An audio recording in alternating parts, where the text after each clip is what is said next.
Alors, chers amis, on va commencer. Pendant qu'on commence, je vais bouger un peu parce qu'il y a beaucoup de monde qui aimerait nous joindre. Et il y a aussi des différentes photos qu'entre vous, on voit. Alors, je vais essayer d'ouvrir tout dans le même temps. Et comme toujours, je suis très, très content. On est toujours nombreux.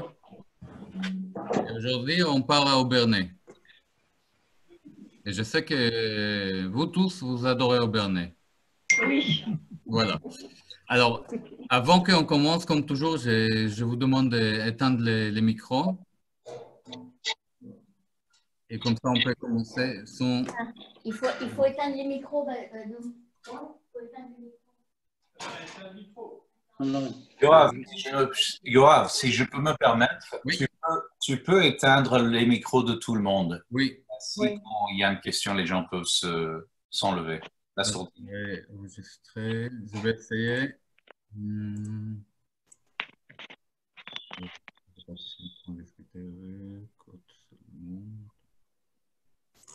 Alors, voilà ça.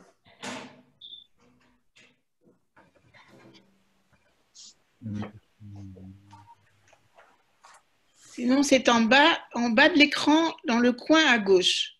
Oui, c'est ça, à côté des micros, non? Non, à côté des participants. Là où tu vas participant, tu peux choisir, tu cliques sur participant, après tu On mets peut discuter. in all, mettre tout le monde sur sourdine. Yoav, c'est comme hier et avant-hier, hein, c'est pareil. Ouais.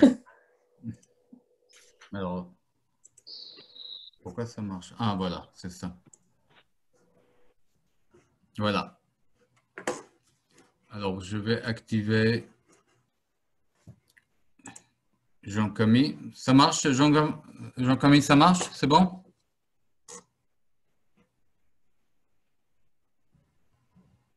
Ah, je t'attends pas. Non? Pourtant, j'ai activé ton micro. Regarde chez toi peut-être.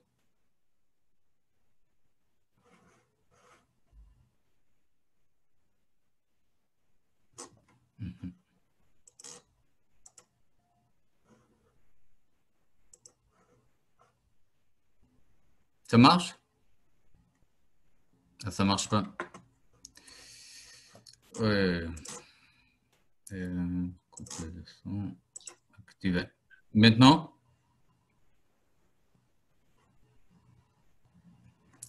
Ça doit être quelque chose avec son ordinateur. Oui, en fait, on a essayé avant et on avait beaucoup de problèmes juste avant avec le micro. Jean-Camille, je propose qu'on fait comme avant, que tu déconnectes et reconnectes encore une fois. Tu m'entends là? Ah, là, c'est bien. Alléluia. Ok. Super. Merci. Alors, bonjour encore tout le monde et merci d'être avec nous aujourd'hui. Jean-Camille Bloch, merci à toi de participer avec nous. Avec plaisir. Voilà, on a un grand diapo. On a beaucoup de choses à dire sur Aubernais. Et je suis sûr qu'il y a beaucoup de monde qui aimerait aussi participer plus tard. Et on garde ça pour plus tard. Alors, je vais faire un partage d'écran. Et tu peux me dire par rapport aux photos que tu aimerais bouger. D'accord? Oui. Voilà. Tu peux parler, mais sinon. Oh. Voilà. Tu vois les photos? Ça marche? Je vois la photo principale, c'est tout, hein. Là, c'est bon, oui. C'est bon? OK. Voilà. Alors, je te laisse commencer. Oui, ça c'est un petit peu le symbole des synagogues d'Aubernais, hein, ce sont les mains du Kohanim que l'on peut voir donc sur une pierre en grès qui se trouve dans la cour du 43 rue du Général Gouraud. La rue du Général Gouraud étant l'artère principale dans le centre d'Aubernais, elle donne sur la place du marché. Donc ça, c'était juste pour présenter Aubernais. Si tu peux passer la suivante. Voilà. Alors là, c'est la ruelle des Juifs à Aubernais. qui se trouve derrière l'actuel hôtel de ville et aussi derrière l'office de tourisme. Et c'est dans cette petite ruelle que l'on peut voir les vestiges de la première synagogue d'Obernai, qui en fait est une synagogue médiévale. Dans les archives, on parle de cette synagogue au XIVe et au XVe siècle. Tu peux passer la suivante. Voilà l'entrée donc de cette synagogue médiévale. Alors aujourd'hui, il n'en reste pas grand-chose à part ce porche d'entrée. Et puis vous voyez sur le côté, particulièrement sur le côté gauche du porche, vous voyez une inscription en hébreu qu'on a bien du mal à déchiffrer. C'est là. Voilà, c'est ça. Mais je pense qu'il y a une autre photographie où on la voit de plus près. Et il semblerait, hein, mais bon, on n'en a pas la preuve absolue, que ce soit le nom de quelques martyrs juifs d'Obernai du moment de la peste noire. Excuse-moi, est-ce que tu sais qu'est-ce qui est marqué là? Parce que... Non, on n'a pas réussi à le déchiffrer. Plusieurs personnes ont essayé, mais on n'a pas réussi à le déchiffrer. En bas, c'est marqué... Je peux intervenir. Sur une des inscriptions, on peut lire Shlomo. Oui. Et donc, c'est le nom de quelqu'un. Bar. Et Bar, oui. Donc, et je ne peux pas lire le reste. Et en bas, c'est marqué Achatan. Les marais. Les maris. Et à l'intérieur de cet immeuble, il y avait un mikvé. Oui. Alors, le mikvé se trouvait sur la partie gauche. En fait, il était entre deux maisons actuelles. Il n'en reste pas grand-chose parce que vous avez la rivière qui passe sous le bâtiment. La rivière qui s'appelle l'Aisne, d'où le nom d'ailleurs d'Obernai, anciennement Obernheim. Donc l'Aisne passe sous ce bâtiment et les fondations des deux maisons avaient été très abîmées par l'eau. Et donc il a été décidé, je ne sais pas quand, de murer le mikvé. Mais la dame qui habite là sous ce porche, j'ai beaucoup discuté avec elle, ça fait une 60aine d'années qu'elle habite là. Elle l'a connu, elle, le mikvé. Et on verra sur une photo un petit peu plus loin, il y a une espèce de petite fenêtre qui, d'après cette dame, donnait sur l'entrée du mikvé. Tu peux passer la suivante? Alors, le mikvé, moi, je l'ai vu dans cet immeuble. Tu l'as vu, toi? Ah oui, il y a très longtemps. Voilà. Alors ici, vous avez donc à droite, vous avez cette inscription grossie, il y en a deux l'une sous l'autre, alors peut-être que pour vous c'est plus lisible.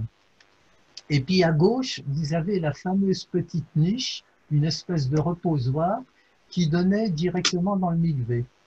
Mais toute cette partie-là est murée actuellement.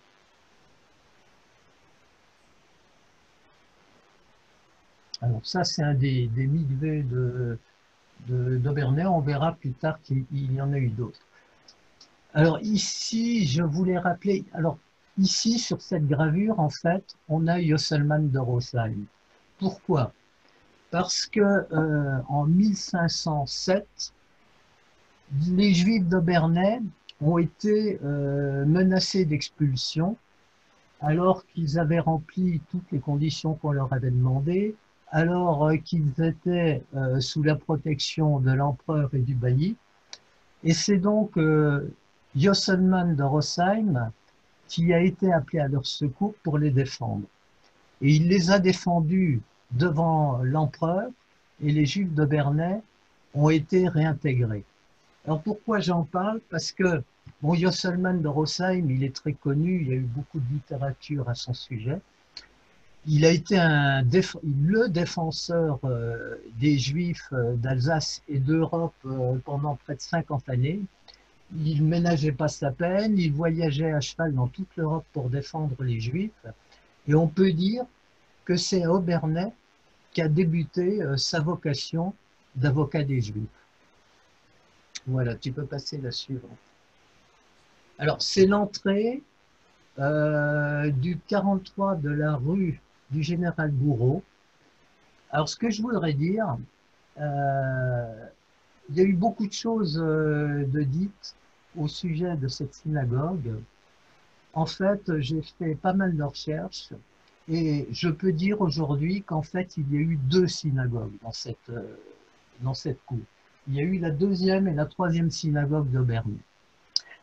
Alors, la 2e synagogue, elle se caractérise par plusieurs éléments. D'abord, au fond de la cour, vous avez une partie d'un linteau avec une date, 1696, qui est la date à laquelle un juif d'Obernai, qui s'appelait Samson Kahn, qui était le chef de la communauté d'Obernai, il a acheté cette maison. Alors, est-ce qu'il l'a achetée ou construite?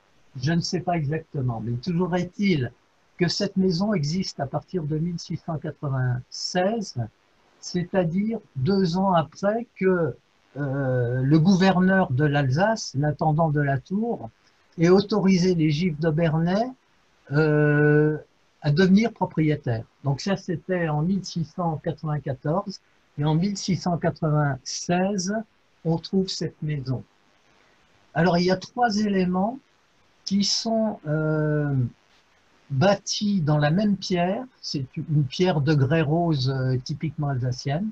Il y a d'une part le linteau avec la date de 1696, on le verra peut-être tout à l'heure. Vous avez d'autre part une stèle avec les mains du Kohanim qu'on a montré tout au début.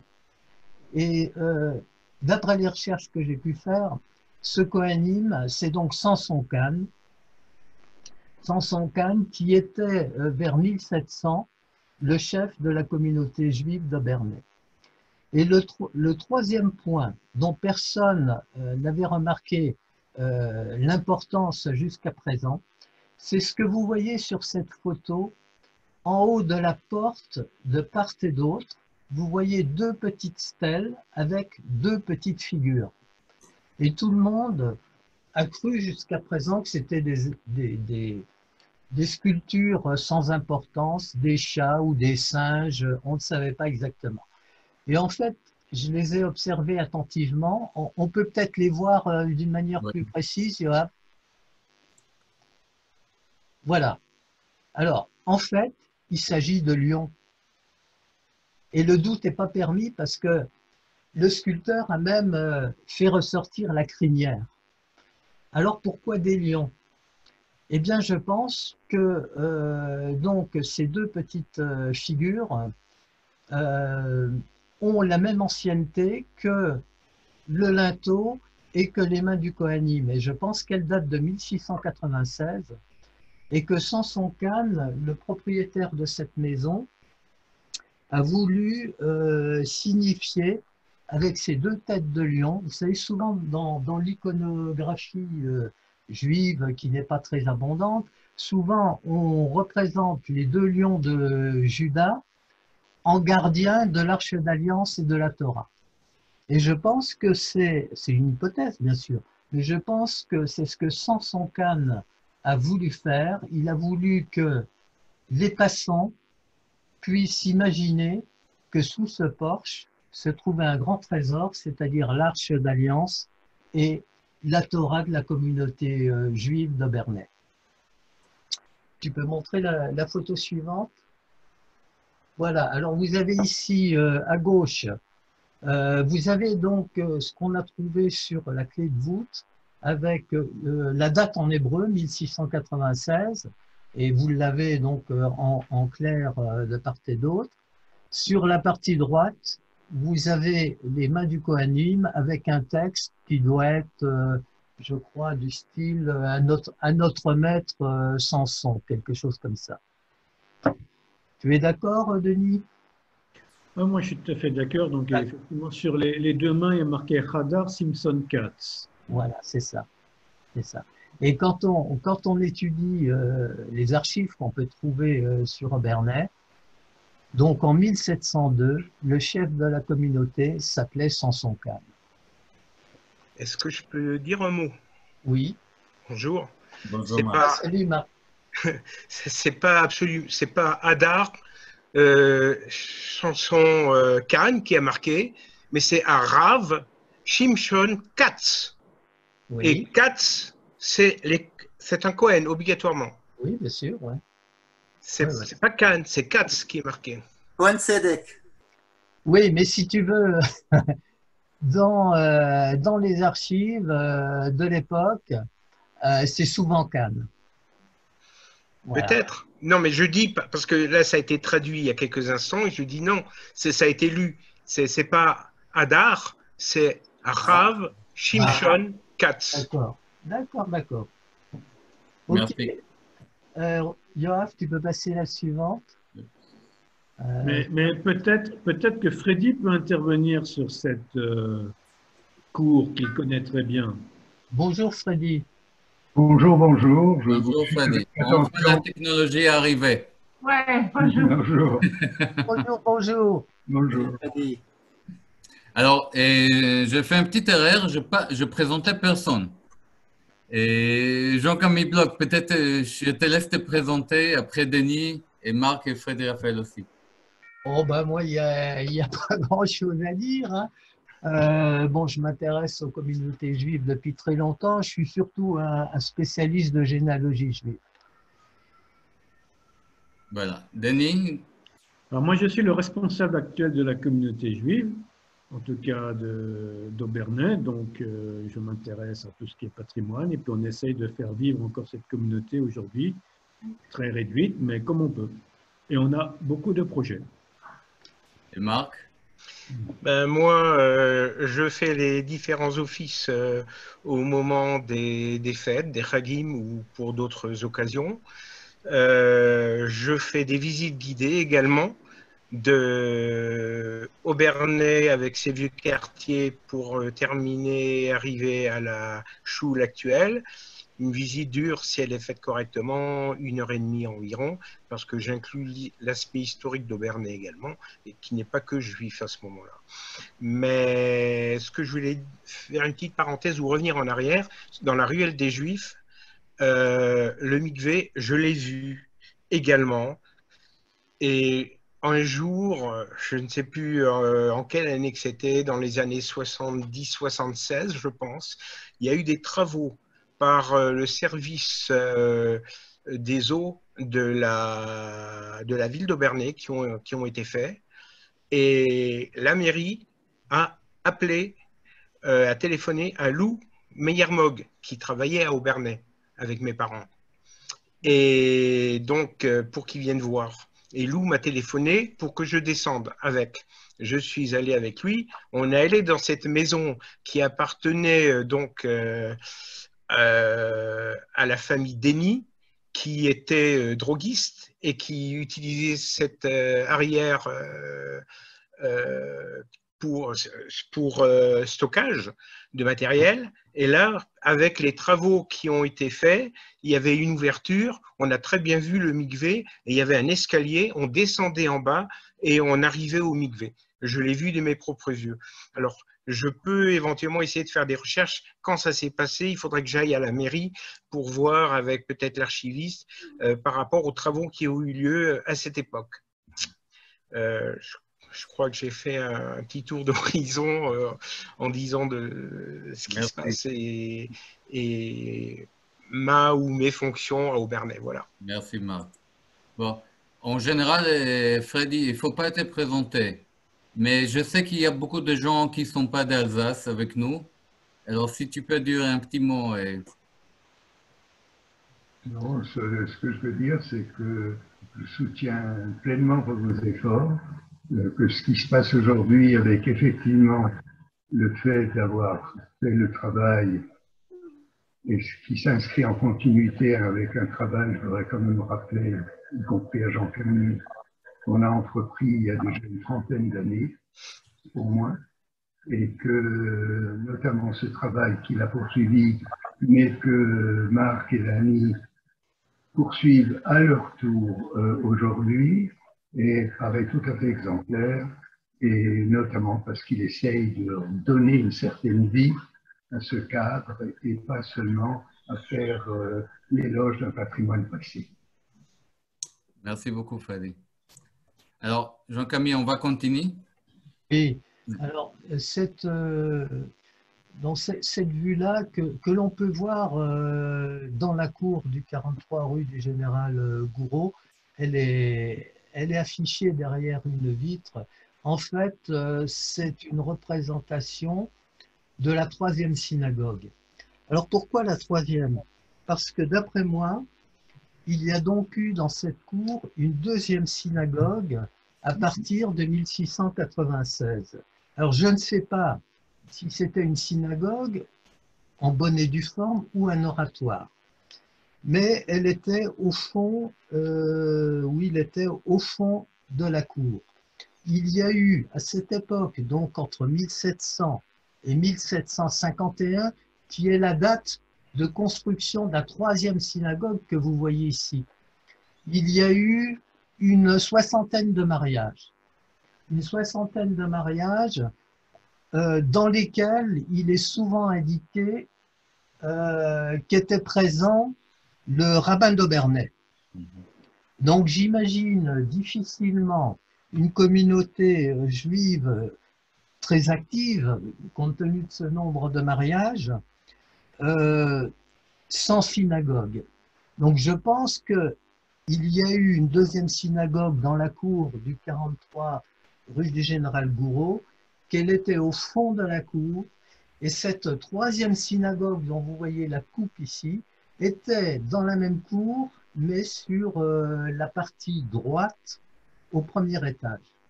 Donc ceci, c'est la 2e synagogue, on n'en sait pas grand-chose. Cette 3e synagogue, on sait exactement combien elle pouvait contenir de personnes, etc. On peut passer à la suivante? Oui, Marc? Oui, je voudrais juste encore rajouter quelque chose par rapport à ce que tu viens de dire, Camille, Jean-Camille. Donc, effectivement, c'était on va dire deux synagogues, mais il y avait une synagogue qui se trouvait au premier étage, oui. Dont l'ancien propriétaire, qui était M. Oresser, m'a un jour téléphoné et m'a dit « Marc, viens, je veux te montrer quelque chose ». Et je l'ai visité. C'était magnifique à voir. Il y avait le Alma Mort, etc. Et ce que je sais, c'est que tout récemment, j'ai vu sur le site de Michel Roté, SDTV ou un truc comme ça, une super vidéo qu'il a faite à l'époque avec ses enfants quand il était à Obernai et qui est très intéressant parce qu'on voit justement ce grenier qui est aujourd'hui un grenier mais qui était effectivement une synagogue. Alors en bas au fond de la cour, à ma connaissance, c'était pas vraiment une synagogue, c'était une yeshiva, une école talmudique. D'accord. Bon, ici, cette photo ici, donc c'est une partie de la 3e synagogue, une partie de la Bima, avec, vous voyez, alors je pense que les 3 lys ont été dorés assez récemment. En fait, les lys avaient été détruits au moment de la Révolution française. On le voit sur une autre partie de la Bima. Alors, je vais intervenir, oui, si je peux. Alors, cette pierre a été refaite il y a 3 ou 4 ans. Oui. Donc, elle est complètement nouvelle. Elle a été refaite à l'identique par rapport à l'ancienne pierre qui le sable commence à s'égrener. Oui, j'ai une photo. Un donateur, et en l'occurrence, c'était M. Oresser, dont la propriété appartenait à ses parents, a généreusement fait refaire cette pierre et l'a refaite à l'identique avec effectivement les lys qui avaient été enlevés pendant la Révolution. Et sur la 2e pierre et l'autre pierre ancienne qui existe encore et qui est dans la cour et qu'il faut qu'on récupère pour la mettre à l'abri, les lys effectivement ont sauté. Je pense qu'il y a une photo de la pierre ancienne. Tu peux passer, Yann? Non, c'est pas ça. Pas ça. Elle doit être plus loin alors. Non, c'est pas ça non plus. La voilà. La voilà, oui. Ça, c'est l'ancienne pierre. Et donc, dans la partie centrale, il y avait les lys qui ont été martelés au moment de la Révolution. Il y a eu pas mal de dégâts au moment de la Révolution à Obernai, mais aussi au cimetière de Rosenville. Alors ici, on est en 1784. En 1784, Louis XVI a demandé à ce qu'on fasse le recensement de tous les Juifs de la province d'Alsace. Alors, il n'a pas demandé ça par gentillesse, il a demandé ça en fait parce que les seigneurs voulaient voir qui avait oublié de payer les taxes et qui s'est installé en Alsace sans demander l'autorisation. Et donc ici, on trouve la partie d'Obernai, donc Obernheim à l'époque, c'est le début de la liste. Donc dans cette liste-là, toutes les familles sont détaillées, avec le chef de famille, son épouse, ses enfants et éventuellement les servants. La suivante. Voilà, alors ça, bon, sont les communautés juives du secteur à l'époque. Alors vous voyez, on est donc en 1784. Au Bernay, il y avait 196 personnes dans la communauté juive. Nidernais, 178. Krauter-Gersheim, 152. Mais la communauté la plus importante, c'était Rosheim avec 268 personnes. Obernai a toujours été une communauté assez importante, mais il y a toujours eu une communauté plus importante qu'Obernai dans le secteur. Là, à l'époque, en 1784, c'était Rosheim. Plus tard, ça a été le petit village de Zellwiller, où il y avait une communauté vraiment très importante. La suivante. Ça, on a vu. Donc, voilà, ça on a vu. Alors, j'ai l'impression qu'elles ne sont pas dans l'ordre, hein, mais bon. Qu'est-ce que c'est ça? Tu veux que je passe? Alors, si, c'est le décret, c'est ce qu'on a appelé le décret infâme. Oui, c'est ça. En fait, les Juifs avaient obtenu leur émancipation, mais Napoléon avait publié un décret dans lequel il restreignait beaucoup, comment dire, l'activité des Juifs, notamment l'activité commerciale. Les Juifs étaient soumis à un certain nombre de tracasseries auxquelles n'étaient pas soumis les non-Juifs. Par exemple, les Juifs avaient besoin d'une patente pour exercer leur métier, et la patente, c'est un petit peu à la discrétion des autorités, on pouvait l'obtenir ou ne pas l'obtenir. Et si on ne l'obtenait pas, eh bien, on ne pouvait pas faire de commerce. Donc, c'est ce qu'on avait appelé le décret infâme. J'ai eu l'impression qu'on a sauté pas mal de trucs, mais c'est pas grave. On continue. Alors, ça, c'est un autre décret que l'on doit à Napoléon, qu'on appelle le décret de Bayonne. En fait, ce qui s'était passé à l'époque, c'est qu'en 1792, l'état civil, la tenue de l'état civil avait été enlevée aux curés et aux pasteurs qui en étaient chargés à l'époque. Chez les Juifs, il n'y avait pas l'équivalent. On pouvait avoir les livres de circoncision des rabbins, par exemple. On pouvait noter les naissances et les décès dans son livre de prière, mais il n'y avait pas d'état civil en bonne et due forme. Ce qui présentait l'inconvénient suivant, c'est qu'à partir du moment où l'état civil a été confié au maire, ça devenait difficile pour les personnes juives d'établir leur acte d'état civil parce que dans le même village, vous aviez par exemple 15 Isaac, fils de Salomon, et on n'arrivait pas à distinguer les familles juives. Donc, en 1808, Napoléon a obligé les chefs de famille juive à choisir un nom de famille pour lui, pour sa femme et pour ses enfants. Et donc, à ce moment-là, on avait à peu près, en Alsace, il y avait à peu près 50% des personnes juives qui n'avaient pas de nom de famille. Alors, certains avaient un nom de famille, hein. Il y avait des Lévy, des Bloch, des Dreyfus, des Blum, tout cela avait un nom de famille. Et en partie, en grande partie, l'ont gardé. Sauf quelques familles Lévi, parce qu'il y avait des villages où tout le monde s'appelait Lévi, donc quelques familles Lévi ont voulu se distinguer, et je cite toujours l'exemple à Colmar de la famille d'instituteurs Lévi qui a choisi le nom de la classe. Alors ça a été l'occasion aussi, si vous voulez, ces changements de nom, ça a été l'occasion de quelques plaisanteries, par exemple, dans le village de Kuttelsheim. Bon, on suppose que les chefs de famille n'avaient pas trop d'idées sur les patronymes à choisir, donc le secrétaire de mairie leur a soufflé des patronymes.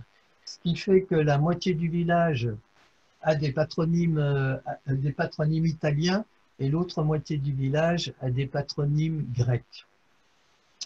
Voilà pour ce qui concerne les noms de famille que les Juifs ont dû choisir en 1808.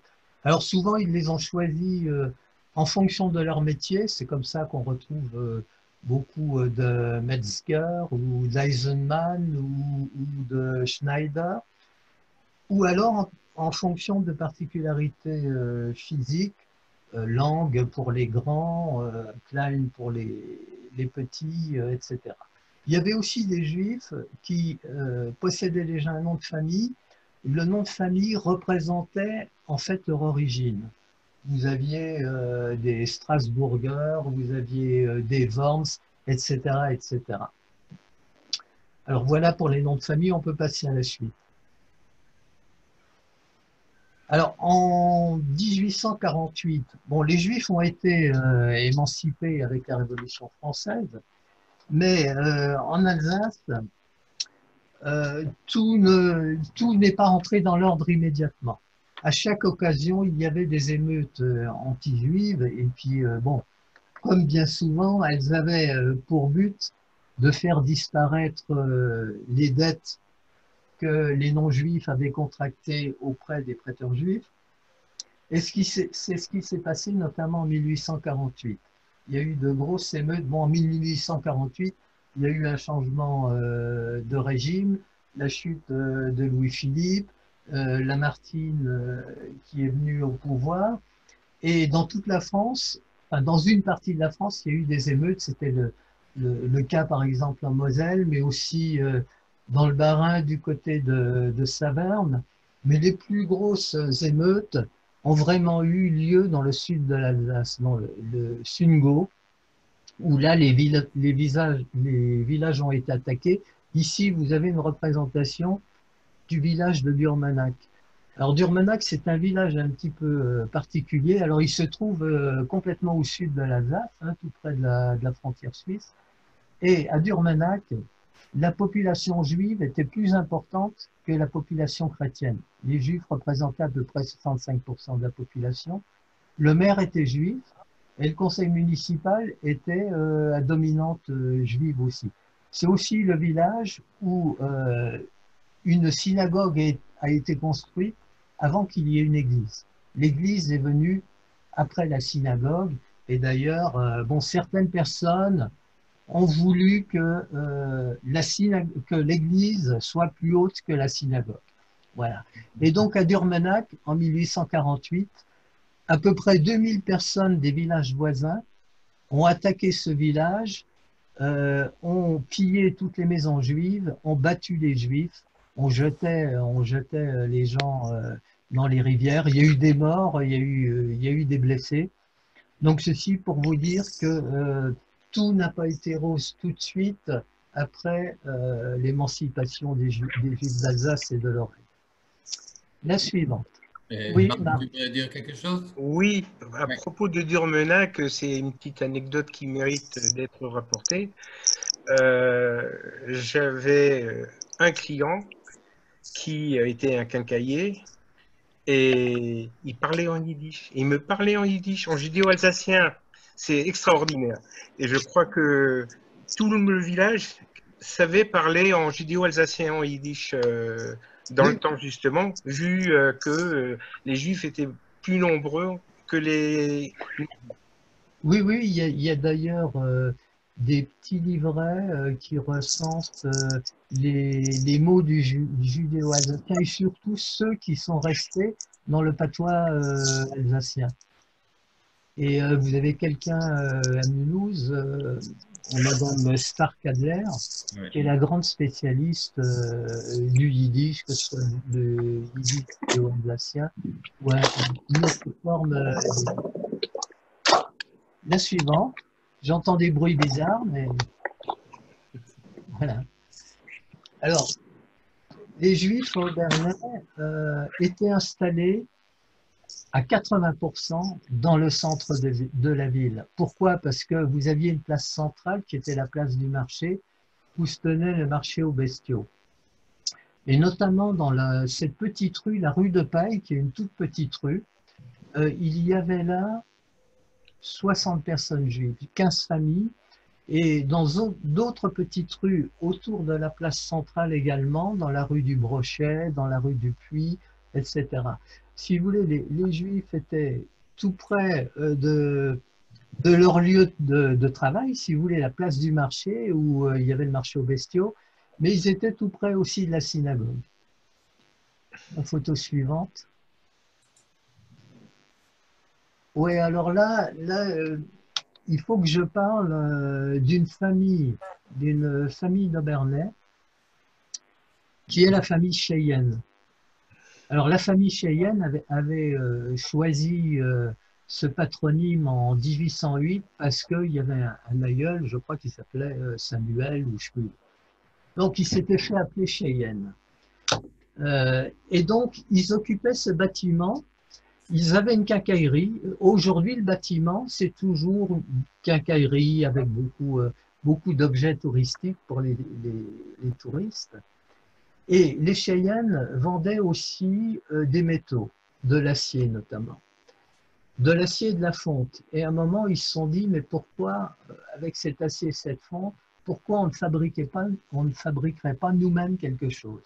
Ils ont commencé à fabriquer des cuisinières. Et ça a été le début d'une grande aventure pour la ville d'Obernai, une aventure qui a duré jusqu'à aujourd'hui. Parce que cette maison Cheyenne est passée ensuite dans les mains d'une autre famille juive d'Obernai, la famille Blum, qui a créé au début du XXe siècle une marque de fourneaux qui s'appelait Supra. Alors, leur slogan, c'était fourneau Supra, fourneau extra ou quelque chose comme ça. Voilà. Et donc, les Cheyennes, c'était une grande famille d'Obernai qui est devenue très aisée par leur travail, sont également des gens qui ont créé une banque. Alors, je dois avoir une autre photo avec la photographie de leur banque. Ils ont créé la banque Cheyenne, qui est devenue plus tard la Banque du Rhin, je crois, et qui est devenue ensuite le CIAL, le Crédit Industriel d'Alsace et de Lorraine. La photo suivante, s'il te plaît. Alors voilà, par exemple, le papier en tête des Cheyennes à Strasbourg, parce qu'ils sont allés s'installer à Strasbourg ensuite, et surtout leurs fourneaux, vous aviez cette plaque en fonte que l'on voit un petit peu plus bas. La suivante. Alors, voilà, ça, c'est la banque Cheyenne. Alors, il y a une autre photographie où on voit donc le patron, Émile Cheyenne, devant sa banque. Là, vous voyez au premier étage, au balcon, c'est donc le banquier Émile Cheyenne. Photo suivante. Voilà, la famille Cheyenne devant sa banque. Alors, vous avez de gauche à droite, au fond, vous avez Émile Cheyenne. Vous avez son beau-frère, Robert Weil, et ouais, c'est ça, vous avez Flora Weil, qui est l'épouse d'Émile Cheyenne, et alors au premier rang, c'est Thérèse Weil, donc la fille de Robert Weil. Ces photos m'ont été communiquées par un descendant de la famille, Maurice Appelmans. Tu peux me donner la photo suivante. Alors, en 1870, il y a une partie des Juifs d'Obernai qui n'a pas voulu donc rester sous le régime allemand et qui sont partis dans d'autres régions ou même dans d'autres continents. Hein. C'était surtout, pour la plupart, les personnes d'un certain âge, les parents sont restés à Obernai. Mais les enfants, énormément d'enfants, sont partis. Et ici, vous avez par exemple, ça se passe à Rouen, une enseigne bijouterie moderne. En fait, ce sont des enfants Lehmann d'Obernai qui habitaient Cours-Fastinger. Ils étaient marchands de peau. Ils sont partis et l'un des fils s'est donc installé à Rouen, rue de la Grande Horloge, où il a monté une bijouterie qui est restée très longtemps, une bijouterie très réputée de Rouen. Photo suivante. Alors, ici, là, on parle maintenant de la 4e synagogue d'Obernai, c'est-à-dire la synagogue actuelle. La synagogue actuelle a été inaugurée en grande pompe le 9 août 1876. Ici, vous avez, c'était une grande fête dans toute la ville d'Obernai. Et ici, vous avez donc les différentes festivités. Alors, ce que je veux dire à ce propos, c'est que il y a toujours eu un œil bienveillant de la commune d'Obernai à l'égard de sa communauté juive. Très souvent, la commune a toujours participé aux festivités, mais pas seulement aux festivités. Elle a aussi investi de l'argent pour la construction de la synagogue, pour le cimetière, etc. Pour aussi l'école juive, alors qu'elle n'était pas trop d'accord. La commune aurait voulu que les enfants juifs aillent à l'école communale. Bon, la communauté juive avait décidé d'avoir sa propre école. La commune a quand même accepté de participer, c'est-à-dire de payer le chauffage et de payer aussi une partie des émoluments de l'instituteur. Alors, pour compléter ce que tu viens de dire, Jean-Camille, la commune, le 15 août 1873, a légiféré, disons, et a décidé l'obtention d'un prêt, mais remboursable, de 44 000 francs à 4,5%. Donc la communauté a dû rembourser son prêt. Oui, tout à fait. Et au moment où il a fallu créer un cimetière, la commune a participé aussi. La photo suivante. Alors, sur le programme de la fête, ce qui était intéressant de voir, on n'a pas vu, tu as la fin de l'image. Oui. Parce qu'il y a le bal à l'hôtel de ville, il y a le repas à 14 h. C'est ça, oui. Je ne sais pas sous quel bed-din ça a été fait. Et ça s'est fait à la Halle au Blé. Oui, tout à fait. Ouais. On voit donc banquet à la Halle au Blé, je ne sais pas si vous le voyez, et après bal à l'hôtel de ville, qui s'est terminé assez tard dans la nuit. La suivante, s'il te plaît, Johan. Donc voilà la synagogue actuelle. Vous avez la vue de l'avant et puis la vue de l'arrière. Voilà la suivante. Alors, ah, si, c'est ça. Je peux rajouter juste une chose. Oui. Si on revient en arrière au niveau de la photo. Oui. La partie droite, tu veux dire? La partie de gauche. Oui. On voit que c'est encore l'ancienne photo avant qu'il y ait eu le ravalement de façade. Denis pourra nous le dire, puisque nous avions les tables de la loi qui avaient été enlevées à l'époque par les Allemands, je crois, par les nazis.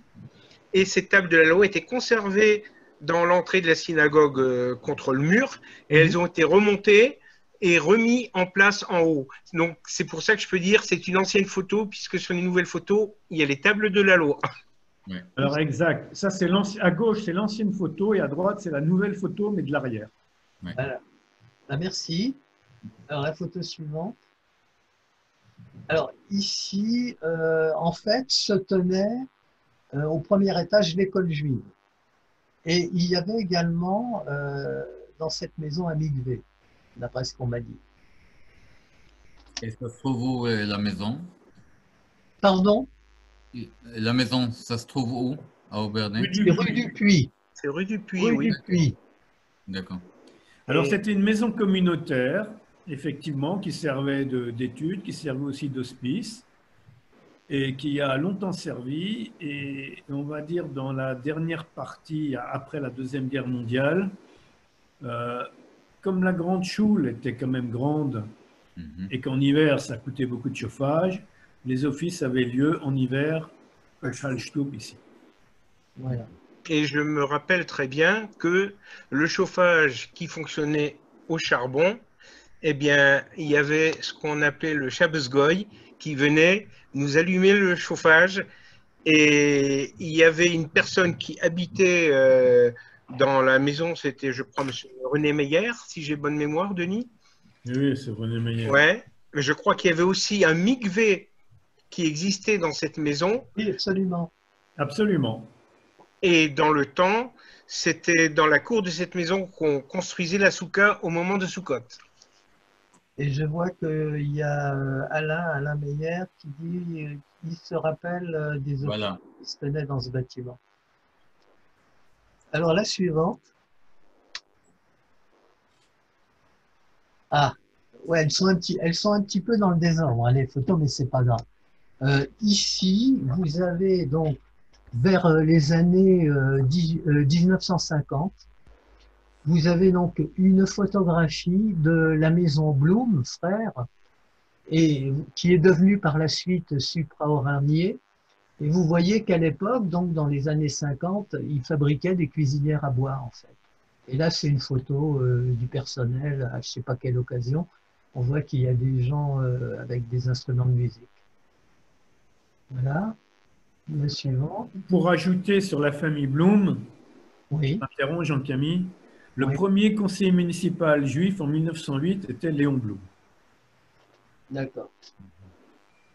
Alors ici, vous avez donc une espèce de publicité d'une autre maison très célèbre d'Aubernais, c'est-à-dire la fabrique de brosses et de pinceaux des frères Klein et qui est devenue ensuite la fabrique de la famille Gassman, dont vous avez deux représentants autour de nous. Alors pour la petite histoire, puisque tu en parles, Klein Frère a été créé par notre arrière-grand-père, Ouais. qui avait une fabrique artisanale rue du Marché. C'est ça. La maison existe toujours. Et ensuite, ses fils, Marcel et Sylvain, ont créé la société et la fabrique mécanisée. Et la société date de 1919, donc elle a un siècle. Ouais, et là, c'était. Et l'arrière-grand-père a commencé, bien sûr, avant. C'était rue de Bernardsvillers, là. Rue de Bernardsvillers. Et donc, Marcel a été déporté et n'est pas revenu de la guerre. Et il y a une rue qui porte son nom en Bernay. Et Sylvain est revenu et a continué à développer l'entreprise jusqu'en 1977, au moment de son décès. Ok, merci. Pardon, excusez-moi, Denis, je peux poser une question? Oui. Comment Lou est arrivé dans votre affaire? Alors, Lou est arrivé, c'est pas compliqué. Donc, Marcel était marié à une tante à Lou. Et c'est comme ça qu'il est arrivé dans l'affaire. Oh, merci. Ici, vous avez donc une photographie du cimetière de Rosenvillers où on trouve encore aujourd'hui, enfin, on arrive à identifier environ 300 tombes qui concernent donc la communauté d'Aubernais. Mais bon, c'est un petit peu difficile d'aller au cimetière de Rosenvillers pour ceux qui connaissent. À l'époque, il fallait pousser le catafalque et monter à Rosenvillers, c'était pas une petite affaire, hein, c'était difficile. Et donc, et puis ça coûtait de l'argent aussi, hein, parce que la communauté d'Aubernais participait à l'entretien et à l'extension du cimetière de Rosenvillers. Donc la communauté a voulu avoir son propre cimetière et donc la commune les a aidés à acquérir 2 maisons qui se trouvaient donc vers non, c'était pas 2 maisons, c'était un terrain qui se trouvait donc en direction de Bischofsheim. Et d'après ce que j'ai pu lire, la commune d'Obernai a participé aussi à l'achat du terrain. Tu en sais plus, Denis? Non, j'en sais pas plus. Ce cimetière date de 1890. Oui. Il était inscrit longtemps au cadastre au nom de Communauté israélite d'Obernai. Oui. Et le consistoire l'a fait changer récemment, je crois, en marquant consistoire israélite du Bas. D'accord. Voilà la photo suivante. Autrement, je reviens 2 secondes en arrière sur les familles célèbres. Oui. Il y en a une qu'on n'a pas citée, c'est la famille Wertheimer. Ah, exactement. Et j'ai des photographies, mais je ne sais pas si Yoav les a vues. Si c'est dans les photos que tu m'as données, normalement c'est... Oui. Oui. Bon, ici, là, alors on va peut-être attendre Denis, on en reparlera. Oui. Ici, vous avez des photographies des différents ministres du culte, en fait. Alors bon, je ne connais pas leur nom par cœur. Hein. Bon, il faudrait que je regarde dans mes archives. Voilà. Mais bon, il y a par exemple Jérôme Lévy, le dernier, ça doit être Jérôme Lévy. C'était rabbin. Rabbin, pardon. Ouais. Ça n'a pas été le dernier rabbin hein, au Bernay. Non. Jérôme Lévy était effectivement rabbin. Le dernier, c'était le rabbin Schwartz. Oui. Enfin, là, je suis avant la guerre. Hein, je suis en 39. Là. Alors, le rabbin Schwartz, il était rabbin avant la guerre ou après la guerre? Après la guerre, il est décédé à Obernai en 1956. D'accord. Je peux vous dire quelque chose, le premier, c'est le rabbin Armand Bloch. Exactement, de Saverne. Et les autres, attendez. Et le rabbin Lévy est mort durant la guerre. Oui, mais il était malade. Hein. Je suis en train de regarder si j'arrive à vous trouver les différentes identités.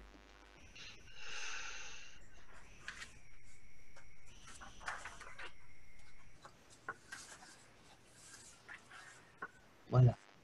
Alors, le premier à gauche, c'est le rabbin Armand Isaac Bloch, effectivement.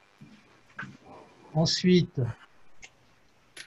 vous avez Léopold Kaufmann, qui était, il est originaire d'Ettendorf. Le troisième, c'est Jules Weil de Buxwiller. Le quatrième, c'est Jérôme Lévy.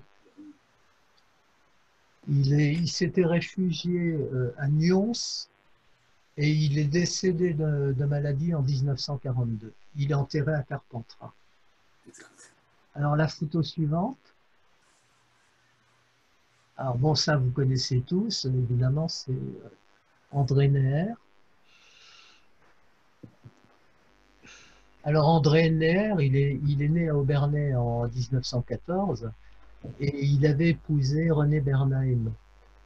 Son père c'était Abraham, mais Abraham on l'appelait souvent Albert. Il a été président de la communauté juive d'Obernai pendant 20 ans. Il avait épousé sa cousine Rosette Strauss qui était d'Obernai et qui était la fille de l'instituteur d'Obernai qui était également libraire, Nathan Strauss. Bon, André Neher, tout le monde sait de qui il s'agit. Bon, lui, il est décédé à Jérusalem en 1988. La photo suivante, s'il te plaît. Alors là, vous avez une photographie de l'actuelle synagogue d'Obernai, de son intérieur, qui a été repeint magnifiquement il y a 2 ou 3 ans. Alors, elle a été repeinte en 2015. Oh, comme le temps passe. Et on est parti sur une photo qu'on a, qui date de 1909, pour reprendre la frise qui existait à l'origine. tout à fait. C'est la photo qui se trouve à l'entrée de la synagogue, non? Oui. Magnifique. À l'entrée à gauche. Ouais. Et concernant cette frise, au niveau des couleurs, on a été dirigé, on va dire, par Madame Jeanne Kahn, qui était donc qui avait 100 ans à l'époque et qui est décédée à l'âge de 100 ans et qui se rappelait des couleurs, qui a pu nous donner les couleurs, parce que la photo qu'on a, c'est une photo en noir et blanc en fait. Je crois que Denis pourra le confirmer, qu'on Oui, s'est basé... sauf que lorsqu'on a gratté, non, la couleur, la frise, on l'a reprise. La couleur de base à l'origine, parce que lorsqu'on a gratté les couches de peinture, c'était plutôt verdâtre.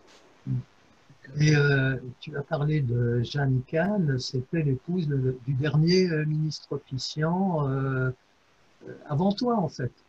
Absolument, Léon Kahn. Ouais.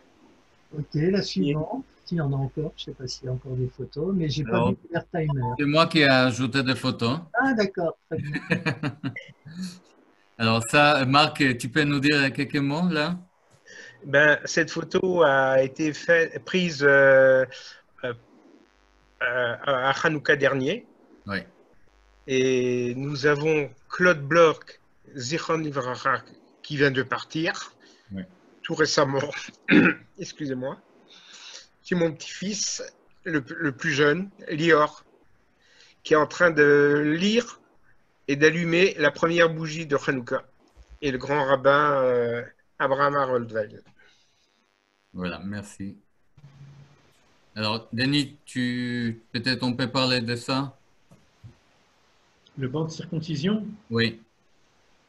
Alors, c'est un banc de circoncision, mais si on a Jean-Pierre Lambert avec nous, alors, puisqu'il l'a fait inscrire à l'inventaire. Il connaît peut-être mieux l'histoire de ce banc, qui vient d'une famille de Wechthofen. alors je ne sais pas s'il est avec nous. Il faut que je regarde. Oui, alors, merci Oui, de me donner la parole. Alors, je ne sais pas si c'est celui-là qu'on avait traduit ou c'était le banc d'un capitaine de marine. C'est celui-là, Dreyfus. Qui venait, alors, je crois, qui venait d'un village. Je me demande si c'était pas du côté de Wechthofen. De Inde ou ça de Wechthofen. Osthofen. Osthofen. Donc il arrive ici, on ne sait pas trop comment. Par contre, je voulais vous ajouter deux choses sur l'histoire qu'on a citée. On a un gros problème médiéval à Obernai, puisqu'on a la communauté en 1215 qui a attesté, puis ensuite on la perd complètement. La période suivante, elle n'est pas là. On la retrouve au début du XIVe siècle, vers 1300. Et lorsqu'on a ce qu'on n'a pas cité, c'est des fouilles qui ont été faites dans les années 80, à côté de, donc dans une maison qui avait été désaffectée. Et si on regarde bien, c'est entre la rue de Dietrich et la rue de la Chapelle, au numéro 23 de la rue Sainte-Odile. Donc c'est un tout petit impasse, hein, c'est à côté de chez toi, Denis. Et là, ils ont trouvé un bain rituel, qui serait le bain rituel de 1320-1330. Et tout ça, qui est devenu, cette maison est intéressante parce qu'elle est devenue ensuite maison de bain. C'était la maison où on se baignait à Obernai, au 15e, 16e. Et c'est pour ça qu'elle a été fouillée. Et alors, grande surprise, ils ont trouvé un bain qui n'était pas un bain du XVIe siècle, hein, qui était un bain beaucoup plus ancien, qui a été assimilé au bain rituel. Et en même temps, ils ont trouvé également une pièce qui était très grande avec un grand mur, qui a été attribuée à une synagogue. Donc on a peut-être à Obernai, mais là encore, je dirais que malheureusement, personne du côté juif n'a été prévenu. Dans les années 85, là, il faudrait retrouver le rapport de fouille. On aurait l'ensemble synagogue, bain rituel, alors, je dirais les années 1320 à peu près. C'est pas Roufac, mais ça serait quand même un des très rares édifices religieux juifs du 14e siècle en Alsace. Donc ça veut dire qu'Obernai, on aurait la synagogue, cette synagogue, la synagogue de la rue du Puy, la rue des Juifs, la petite rue des Juifs, les deux synagogues de la rue Gouraud, plus la synagogue actuelle. On aurait quand même 5 synagogues successives dans la même ville. Je crois qu'il n'y a pas beaucoup de villes au monde qui peuvent se targuer de ça. C'est là où on a vu ensuite la gare Quiche. La gare Quiche, mais ça c'est autre chose. Les 5 synagogues dans le même village. C'est le même bâtiment, c'est le même bâtiment. Celui du 23 au 12 de la rue Sainte-Odile. Ah, c'est pas rue Sainte-Odile, hein, c'est au numéro du 23. C'est au niveau du 23 rue Sainte-Odile. Hein, c'est au coin de la rue Sainte-Odile et la rue d'Ittrich. C'est une toute petite impasse. Oui, non, mais c'est Au fond de cette une impasse. impasse, oui, où il y avait les bains municipaux. Oui, mais qui était apparemment l'ancien, oui, au 17e, 17e, c'est les bains municipaux, mais apparemment c'est l'ancien émigré. Donc des années 1300. Alors, il y a un rapport de fouille, moi j'ai le rapport pour ceux que ça intéresse. C'est un rapport en allemand, malheureusement, et je pense qu'il faudrait demander à la bibliothécaire du coin, c'est-à-dire Christiane Muller, qui avait écrit les anciens bains d'Aubernay. Elle doit être au courant de toute cette affaire. Hein. Donc les gens d'Aubernay, allez voir Christiane, elle est très sympa en plus. Christine. Christine, pardon, elle est très sympa. Et c'est elle qui a trouvé aussi la maison de Yossel à Rosheim. Donc c'est quelqu'un de fiable. Et donc là, il y a quelque chose à faire. À vous de jouer. Moi, je n'irai pas plus loin là-dessus. Mais enfin, ça serait quand même assez extraordinaire de dire à Aubernay, il y a eu 5 générations de lieux de culte et bains, etc., qui se sont succédés. C'est quelque chose qui est assez fantastique. Alors, effectivement, ce banc de Beurhofen, c'est assez... Je t'avais remis l'inscription à un moment donné. Je ne l'ai plus, ou je l'ai peut-être quelque part dans les stocks, mais comme c'est un bordel sans nom chez moi, je sais. Alors, je vais avancer plus sur ma tête que sur mes docs. vers 8 et je pense qu'on a dernière photo. Voilà, alors je vous laisse. Et Il y a encore deux. Ouais, j'ai pas vu la photo Wertheimer, mais bon, c'est pas grave. Alors, puisque tu parles des familles célèbres, il y a quand même eu une grande famille de marchands de bestiaux au Bernay qui était la famille Meyer. Oui. Quelle famille? Meyer. Oui. Meyer. Donc, et pour ceux qui... Donc, une descendante d'ailleurs, alors sur les Meyer, il y a une histoire amusante. J'ai retrouvé récemment une descendante Meyer qui s'occupe d'une ferme bio, qui fait d'ailleurs des produits assez extraordinaires, qui a donc épousé un non-juif, mais dont les enfants sont juifs, et qui s'occupe de la ferme, c'est Humbert à Urbais, et que je vois assez régulièrement puisque c'est mon fournisseur habituel, et qui assume encore tout à fait son judaïsme. C'est une personne assez incroyable. Il s'agit de Nanou Meyer. Nanou Meyer, voilà. Et elle viendra chez moi puisqu'elle va récupérer quelques meubles à Linfeld, dont un pétrin de boulanger pour sa fille qui est boulangère bio. Alors ça, c'est aussi la fête de Hanouka, qui était magnifique. Et la dernière photo pour Denis. Ah. Enfin, ils sont arrivés, les vitraux. Voilà, tu veux nous dire quelques mots par rapport moi, je à... ne sais pas beaucoup parler les Barrois, donc on va laisser Camille. Oui. Alors, c'est une petite surprise, en fait. En fait, il y avait plusieurs familles juives à Bar, qui est donc à 6 km d'Aubernay, mais la synagogue qui menaçait ruine a été abattue en 1983. Et le mobilier et notamment les vitraux ont été dispersés un petit peu partout. Et, il y en a à la Méno, hein. Voilà, il y a des vitraux à la Méno, il y a du mobilier liturgique qui se trouve au consistoire, et puis en se promenant dans la synagogue de Moutzik, il y avait ces vitraux qui en fait ont été stockés là, mais proviennent de la synagogue de Bar. Et comme les quelques familles juives de Bar qui existent encore viennent à la synagogue d'Aubernay, on a eu le projet de récupérer un ou deux vitraux donc de Bar à la synagogue de Moutzik et de les disposer dans la synagogue d'Aubernay en souvenir de la communauté juive de Bar. Alors je ne savais pas, ils sont actuellement à Aubernay? Oui. Oui, ils sont arrivés à Aubernay, ils ont eu beaucoup de mal. J'étais même très surpris de lire dans les Unir du mois de décembre qu'ils étaient déjà à Aubernay alors qu'ils étaient encore à Moutzik. Ah bon?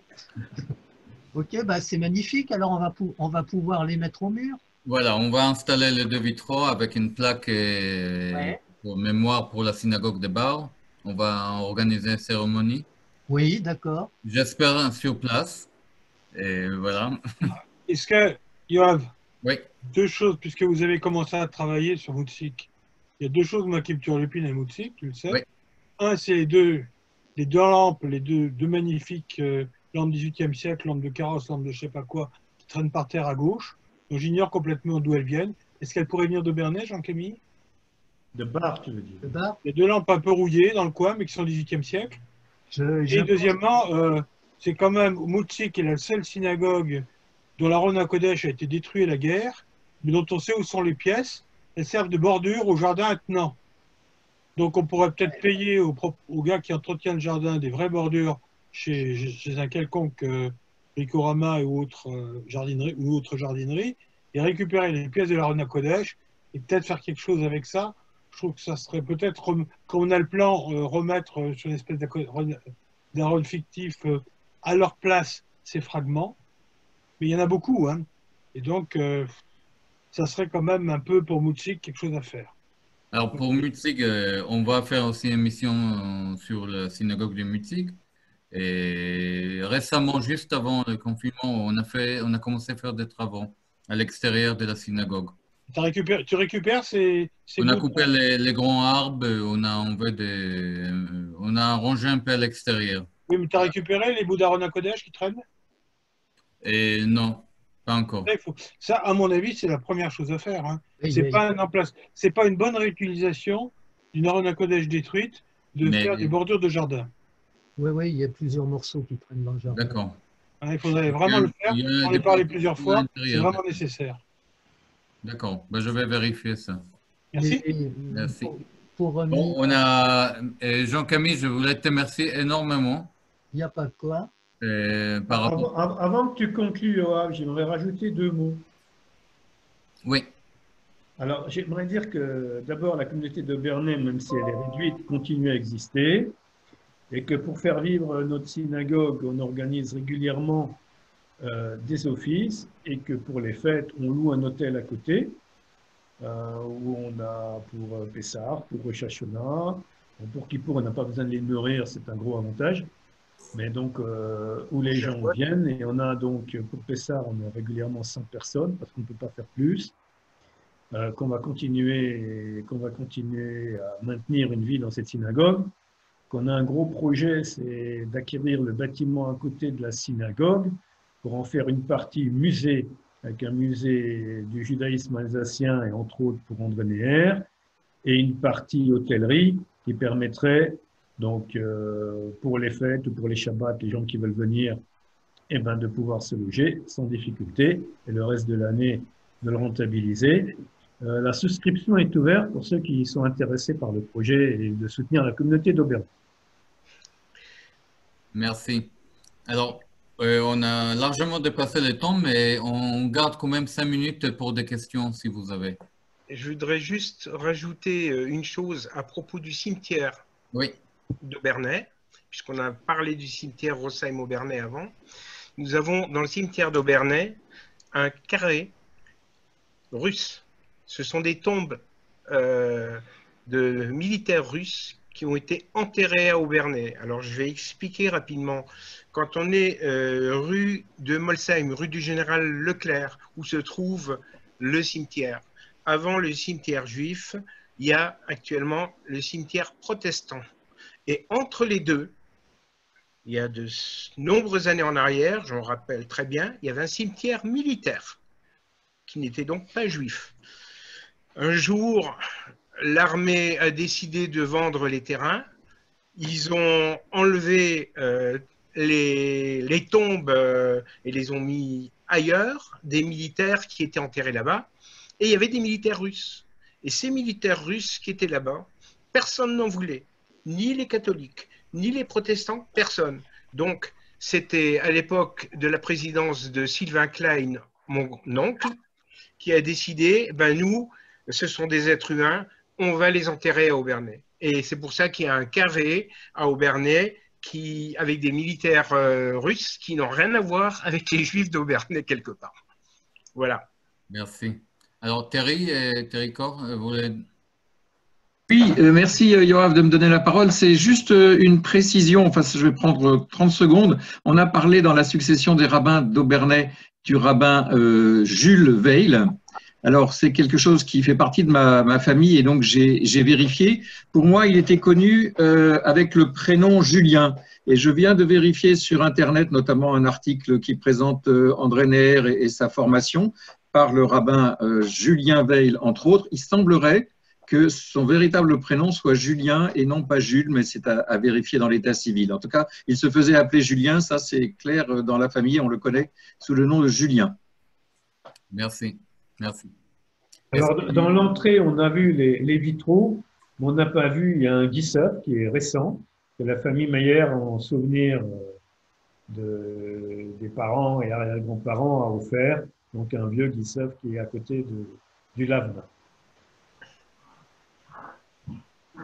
Est-ce que quelqu'un veut réagir? Je veux juste dire qu'effectivement, donc Jules Weil était plus connu sous le prénom de Julien. En fait, on a les deux prénoms. Merci. Allô? Je voudrais rajouter quelque chose, si c'est possible. Je ne sais pas, on m'entend? Oui. J'ai très bien connu le rabbin Schwartz à Obernai qui m'a appris à lire, moi et mon ami. Il a appris à tous les enfants de la communauté à lire. Il avait une énorme patience et une énorme gentillesse avec tout le monde. On garde un excellent souvenir. Merci beaucoup. Souvenir de jeunesse. Je suis bientôt une des doyennes d'Obernai, ancienne doyenne d'Obernai. Voilà. Alors, il nous reste encore 2 minutes. Si quelqu'un veut réagir, demander des questions. Oui, finalement, on n'a pas parlé de la famille Wertheimer. Hein. Donc, c'était une famille originaire d'Ottrott, en fait, qui est venue s'installer à Obernai. Et en 1872, les fils Wertheimer n'ont pas voulu être allemands et donc sont partis vers Paris. Et ils sont donc à l'origine et les propriétaires de grandes marques comme Bourgeois, etc. Sont également eux qui... Dior. Sont... Non, Chanel. Chanel, oui, absolument, Chanel. Et sont également eux qui ont aidé au financement des galeries Lafayette de la famille Bader. Merci. Ils ont affaire avec les Wertheimer en Galilée, près de Malotte, avec les industriels. C'est la même famille? Je ne sais pas du tout, parce qu'en fait, quand on étudie les généalogies, il y avait 2 familles Wertheimer.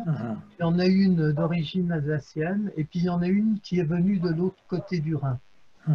Alors, je ne peux pas vous dire si c'était l'une ou l'autre. Jean-Camille, est-ce que ça a à voir avec la famille Wertheimer de Fegersheim? Pardon? Il y avait aussi les Wertheimer à Fegersheim, je crois. Oui. Alors, je ne sais pas si c'était la famille allemande, dont j'ai connu une descendante. Il faut que Non, à Fegersheim, ce n'est pas des Wildenstein. Des Wildenstein, excuse-moi, oui. Ah, c'est le cheval qui m'a entraîné un peu. Ah ouais. J'ai confondu avec le cheval. Moi, j'ai une petite question, c'est une parenthèse. À Yoav, lui qui a l'écran de contrôle, est-ce que tu peux nous donner l'info? Combien de personnes ont visionné, ou sont en train de regarder cette émission? Alors aujourd'hui, on était 68. Qui est très bien. Voilà, je vous remercie à tout le monde d'être avec nous. Alors demain, on a le cimetière de Mackenheim, la communauté juive de Mackenheim. Avec le maire? Avec le maire? Peut-être. Une surprise pour toi, peut-être. Alors, Yoav, oui. Il faut que je te dise que là, dans mon bureau d'où je vous parle, oui. Je suis entouré, même enseveli, de vestiges de la communauté de Mackenheim. Ah oui? J'ai toutes les mapotes, et puis différents objets qui vont partir donc au musée alsacien. Bon, je vais passer chez toi sur la route. Ce sont des objets qu'on a récupérés en Allemagne avec Jean-Pierre et avec Pierre de Comps. On les a récupérés en Allemagne il y a quelques années parce qu'ils avaient été récupérés par un érudit allemand qui les a étudiés et qui les a en fait sauvés parce qu'il les a trouvés sur le dépôt d'ordures. Et ils étaient en train de brûler.